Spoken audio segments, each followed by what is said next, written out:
चाहिँ देश नागरिक तथा महिला उद्धार केन्द्रको आयोजनामा सम्मान तथा कार्यक्रममा उपस्थित सम्पूर्ण देश नागरिक आमा बुवाहरूलाई हार्दिक स्वागत गर्न चाहन्छु।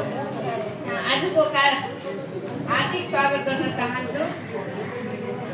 आजको कार्यक्रममा प्रतीक्षा बस्नेत खत्रीज्यूको सहयोगमा बुवा श्री प्रेम बहादुर बस्नेतज्यूको 78 जन्मदिन र आमा श्रीमती समिता बस्नेतज्यूको 71 शुभ जन्मोत्सवको अवसरमा गोडरी नगरपालिका वडा नम्बर 14 का ज्येष्ठ नागरिक चम्पू गरिसकेका ज्येष्ठ नागरिकहरूसँग ज्येष्ठ नागरिक आमा बुवाहरूप्रति सम्मान कार्यक्रम सुरु हुन गइरहेको छ।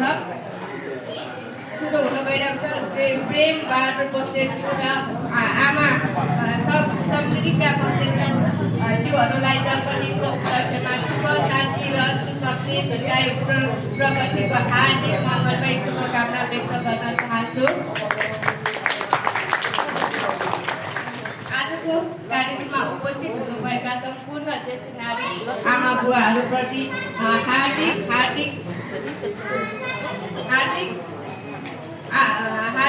सम्वेदना व्यक्त गर्दै आजको कार्यक्रम सुरु हुन गइरहेको छ। यो धेरै लामो कार्यक्रम छैन, यो सानो छोटो मात्र कार्यक्रम हो। हामीलाई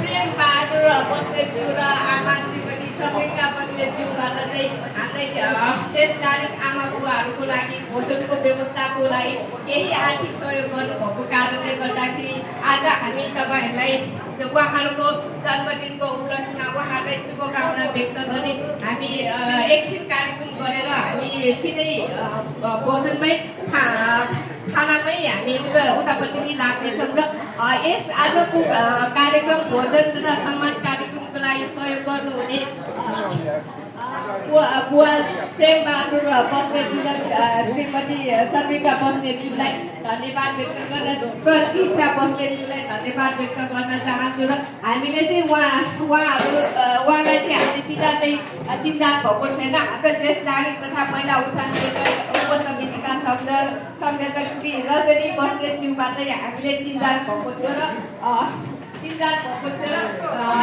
चाहिँ उहाँहरूले रजनी मार्फत चाहिँ चिन्जान भएको कारणले गर्दा उहाँहरूलाई पनि ज्येष्ठ नागरिक बुवा आमाहरूको लागि केही खानाहरूको व्यवस्था गर्ने इच्छुक हुँदाखेरि हामीले चाहिँ हाम्रो संस्थालाई चाहिँ हाम्रो ज्येष्ठ नागरिक आमा बुवाहरूको लागि चाहिँ केही खानाको व्यवस्था गरिदिनु भन्नुभएको कारणले गर्दाखेरि हामी संस्थाका सबै साथीहरूलाई पनि गरेर आज खानाको व्यवस्था गर्न पनि सफल भएका छौँ। यसमा चाहिँ हामीले सहयोग र उहाँलाई चिन्जान गराइदिनु हुने रजनी श्रेष्ठ विष्णुज्यूलाई पनि धेरै धेरै धन्यवाद। उहाँलाई चाहिँ एकदम जोरदारका साथ सम्मान गरिदिनु हुनको लागि हार्दिक अनुरोध गर्दछु। रजनी विष्णु श्रेष्ठ उहाँलाई पनि उहाँ मार्फत आजको हाम्रो कार्यक्रम र खानाको व्यवस्थाको मिलाइदिनु भएकोमा रजनी श्रेष्ठ विष्णुज्यूलाई हाम्रो संस्थाको तर्फबाट र देश नागरिक आमा बुवाको तर्फबाट चाहिँ धेरै धेरै धन्यवाद व्यक्त गर्न चाहन्छु।